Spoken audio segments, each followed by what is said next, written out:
Hey, wanted to share a really quick informal video for how to pull your own map report. It's gonna go right here where this how-to video is.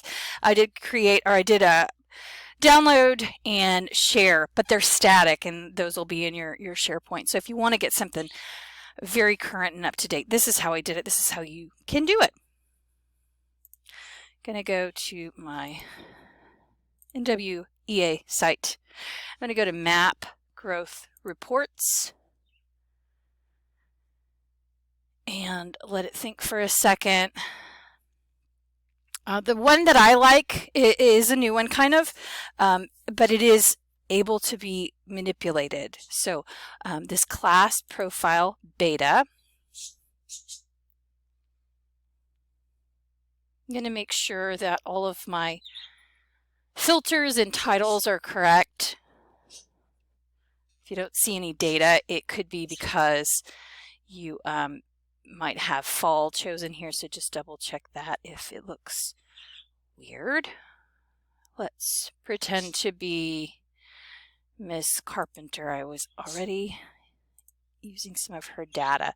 I want to make sure that I've got the English classroom and not the homeroom. Toggle for language arts and reading. Sorry, there it goes. And then I'm going to let it think for a second. I'm going to go here to this download CSV after my results are loaded. So I'm going to give it just a second to do that, and then I'm going to hit the download CSV. So next I just press this download CSV. You know how it'll pop up in your lower left corner of your ribbon down at the bottom, and I kind of truncated the student names to keep it FERPA friendly. I can just double check and make sure 180 is the correct count. It's not the homeroom it grabbed, that's the right one. I can make sure it has here Miss Carpenter, it's the winter one. Those are my kids. It's got all kinds of cool stuff here, how long they took, which date. Here's their overall RIT, where they fall. There is also a norms chart you can cross-reference in that SMORE I put you.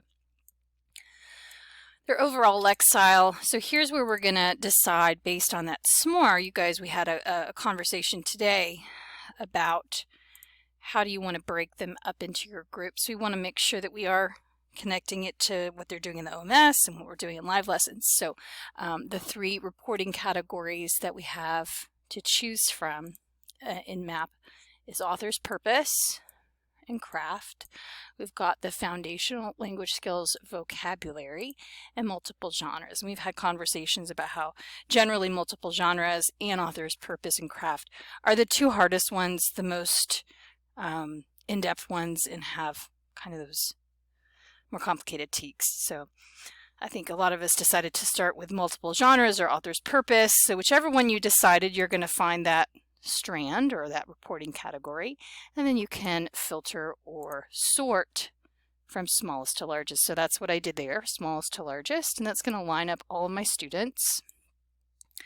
You can see they're hidden here, from smallest to largest. This is specifically the RIT, Ready for Instruction band for multiple genres for the students. So then I need to break them into groups of 25. And Lacey's got a big class. If she needs to, it looks like, according to her data, it looks like she's going to have probably the most kids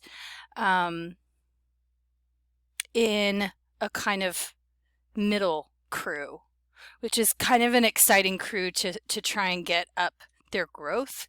If you have all like super high flyers, they can be tricky to see growth.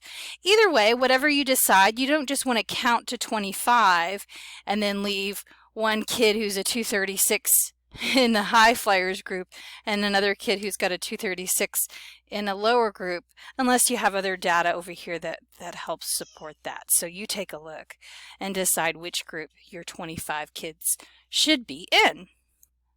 Okay, so I can also see some of you guys in those shared spreadsheets just trying to think this out and tease out who you want to put in which group.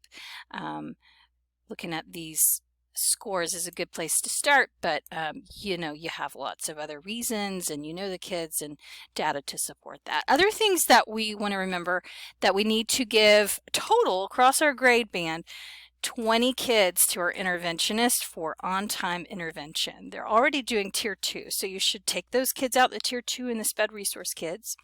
And then, so if you're using the shared document I sent, I use a little strike through after I did a VLOOKUP.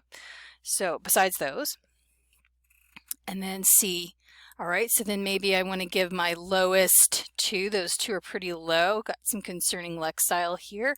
I'm going to give those 2 to my grade level interventionist, and I'm going to put that in the spreadsheet or share that information with them so that they can take those students twice a week. These are the kids I'm going to get to see once a week. So if you see some students in highest need, you can grab them for the interventionist.